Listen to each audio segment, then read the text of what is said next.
Bismillahirrahmanirrahim. Assalamualaikum warahmatullahi wabarakatuh. Selamat pagi, siang, sore, malam teman-teman semua dimanapun kalian berada. Semoga kalian selalu berada di dalam lindungan Allah Subhanahu Wa Taala. Hari ini kita akan belajar tentang emotions, terutama rasa marah dan takut. Teman-teman pasti punya kan rasa takut dan juga sering banget mengalami emosi atau mengalami rasa marah. Hari ini kita akan belajar tentang bagaimana supaya kita bisa mengenali emosi tersebut dan juga bagaimana kita bisa mengatasinya. Pertama-tama, kita harus mengetahui yang namanya emotional alchemy. Apa sih emotional alchemy itu? Emotional alchemy itu adalah situasi di mana kita sudah memiliki knowledge tentang emotion dan kita sudah memiliki kemampuan kreatif untuk mengalir bersama masalah atau tekanan-tekanan yang kita rasakan. Kenapa kita harus memiliki emotional alchemy ini? Karena di dalam kehidupan kita, setiap detik dan momen, kita terus berinteraksi. Dalam interaksi antar manusia, pasti akan melibatkan yang namanya emosi dan perasaan dong. Kalau misalkan kita tidak melibatkan emosi dan perasaan, artinya kita tidak betul-betul berinteraksi bersama mereka. Perlu diketahui bahwa emosi itu masih bagian dari mind. Nah, di mind itu kan ada beberapa aspek atau elemen kan, salah satunya rasio. Emosi ini merupakan aktivitas rasio, gitu. Jadi bukan berarti ketika kita merasa emosional, bukan berarti kita sedang bertindak irasional dan liar gitu. Emosi itu bukanlah hal yang liar gitu. Dia masih bagian dari mind dan merupakan sebuah aktivitas rasio. Lalu emosi negatif ya, ini pakai tanda kutip. Emosi negatif itu adalah hasil rasio yang salah menilai. Gitu. Di pertemuan sebelumnya kita kan sudah membahas tentang kalau misalkan kita salah memberikan nama kepada emosi yang kita rasakan, itu akhirnya akan menjadi negatif kan. Contohnya ketika kita merasa stres, kita merasakan tekanan, kita langsung cepat-cepat menamai emosi kita dengan depresi atau sesuatu yang sebetulnya itu belum terjadi. Jadi sekarang kita akan mendalami perasaan marah dan takut. Apa sih emosi marah itu? Apakah itu bermanfaat untuk kita? Bukankah menurut pakar kesehatan orang yang sering marah itu akan lebih rentan terkena stroke? Karena dia darah tinggi. Semua emosi itu berasal dari persepsi kita. Bagaimana kita memandang dan memberikan arti pada suatu kejadian. Kan kita udah belajar kan yang namanya kita memproyeksikan apa yang kita rasakan itu adalah proyeksi, bukan maksudnya gimana ya, apa yang kita rasakan itu dipengaruhi oleh mood kita dan emosi. Jadi tidak betul-betul memproyeksikan atau tidak betul-betul merefleksikan apa yang sebetulnya terjadi gitu. Karena itu semua bergantung pada persepsi kita, bagaimana kita menamai, bagaimana proses terjadinya pikiran pada saat dia masuk ke dalam mind kita. Ketika segala sesuatu di kehidupan kita bekerja sesuai kemauan kita, bekerja sesuai pengharapan kita, ekspektasi kita, ya kita tidak akan pernah marah, ya kan?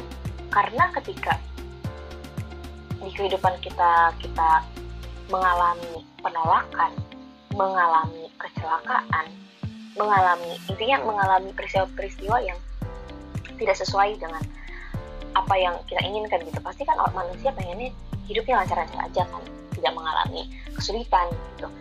Ya kalau misalkan kita betul mengalami atau menjalani kehidupan yang seperti itu, kita tidak akan pernah merasa marah.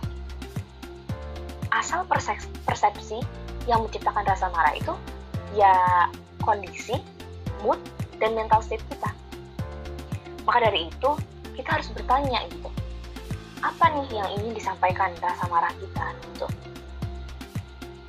Pada saat ada sesuatu yang tidak adil yang terjadi pada diri kita, pada saat kita merasa sesuatu ini sangat tidak adil gitu, kita tidak deserve kejadian ini, kita tidak deserve mengalami ini.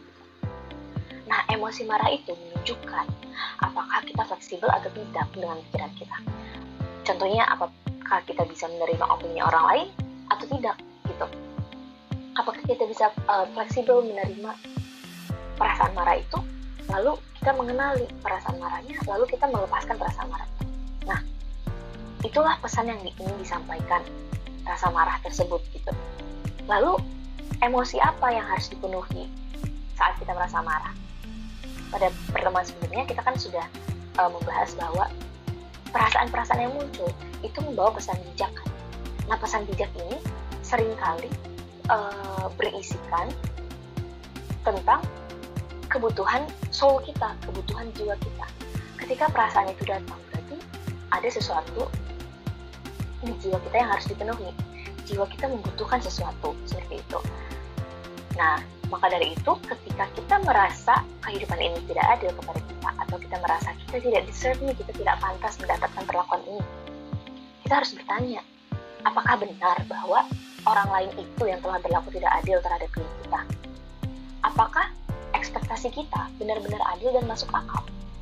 Setelah menanyakan pertanyaan-pertanyaan ini ke diri kita bisa mengevaluasi persepsi diri kita sendiri. Kita bisa self-inquiry dengan menanyakan pertanyaan-pertanyaan seperti itu. Apakah orang itu yang membuatku merasakan seperti ini, atau diriku sendiri yang membuatku merasakan seperti ini? Karena biasanya kita kecewa, kita marah, karena ekspektasi kita tidak tercapai kan. Tapi coba saja kalau misalkan kita tidak punya ekspektasi, apapun yang terjadi, ya kita bisa akan dengan lapang dada menerimanya. Lalu yang kedua, bila memang benar orang lain telah berlaku tidak adil kepada kita, apa yang harus kita lakukan? Daripada kita teriak-teriak atau daripada kita marah-marah, kita lebih baik mengkomunikasikan hal ini dengan orang tersebut. Memang benar, ya,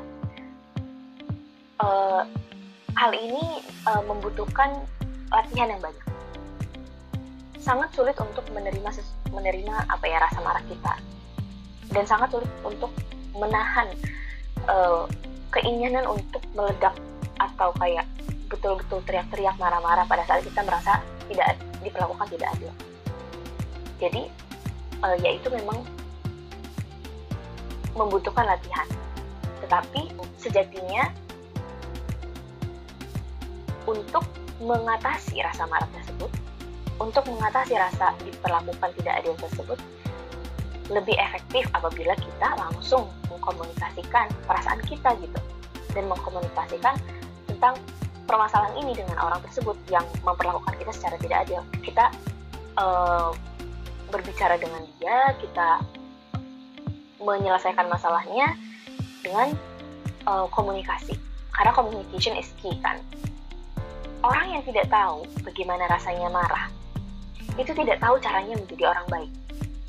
Ini kalau misalkan saya bacakan quote bahasa Inggrisnya, itu adalah man that doesn't know how to be angry doesn't know how to be good. Jadi orang yang tidak tahu rasanya marah atau tidak tahu bagaimana caranya marah, itu dia tidak tahu caranya jadi orang baik. Sama seperti ketika kita tidak pernah merasakan kesedihan, kita tidak pernah merasakan rasanya jatuh gitu, kita tidak akan tahu rasanya kebahagiaan kayak gimana gitu. Sama juga seperti rasa marah ini. Lalu kita akan lanjut berbicara tentang rasa takut. Rasa takut juga itu perlu kita alami, namun jangan sampai rasa takut itu menguasai mind kita, karena seringkali orang-orang, mungkin termasuk saya juga, itu terlalu fokus ke emosinya, bukan pesan bijaknya. Jadi ketika kalian ingat kan, kalau pikiran dan emosi kita itu merupakan mind cloud. Cloud itu seperti sesuatu yang datang dan pergi, come and go. Dia bukanlah sesuatu yang permanen. Jadi kita tidak seharusnya attach kepada pikiran dan emosi tersebut gitu. Jadi ketika kalian merasa takut, merasa marah, itu pertama-tama memang rasakan saja emosi tersebut, karena memang kita harus mencicipi berbagai rasa kan, kita harus mencicipi berbagai perasaan. Nah, ketika kita sudah mencicipinya, kita menerimanya, lalu kita menerima. Ketika kita sudah menerimanya, kita mulai menelik nih, kita mulai mengobservasi apa sih sebenarnya pesan bijaknya, apa sih sebenarnya yang mau disampaikan oleh perasaan ini gitu. Apa sih ada kan esensi dari emosi yang aku rasakan ini gitu. Kalau misalkan rasa takut nih, pesan yang ingin disampaikan oleh rasa takut ini adalah, hey, ada yang akan terjadi nih di masa depan dan saya merasa kurang atau belum siap menghadapi kejadian tersebut. Inilah mengapa rasa takut itu sebenarnya baik gitu, karena dia memberi itu merupakan suatu bentuk antisipasi terhadap suatu kejadian di masa depan gitu. Jadi ketika kamu merasa takut, dia bagus, artinya kamu memikirkan atau mengantisipasi suatu kejadian di masa depan. Contohnya ketika kamu mau ujian dan kamu takut ujian, being afraid itself, like being anxious itself is great, karena itu artinya kamu peduli dengan ujian kamu, itu kamu peduli dengan suatu kejadian yang akan datang di masa depan itu. Tapi jangan stuck di perasaan tersebut. Ketika kamu sudah merasakan rasa takut itu, kamu ambil pesan bijaknya. Oh, ternyata aku harus antisipasi nih kalau kayak gitu. Kalau begitu, aku harus mempersiapkan diriku untuk menghadapi kejadian ini. Gitu. Kita harus menyiapkan diri. Lalu, bagaimana kita bisa reality check terhadap emosi dan perasaan kita? Emosi dan logika itu tidak bisa bekerja pada waktu yang bersamaan, walaupun emosi tersebut adalah bagian dari rasio kan. Tetapi emosi dan logika itu tidak bisa bekerja pada waktu yang bersamaan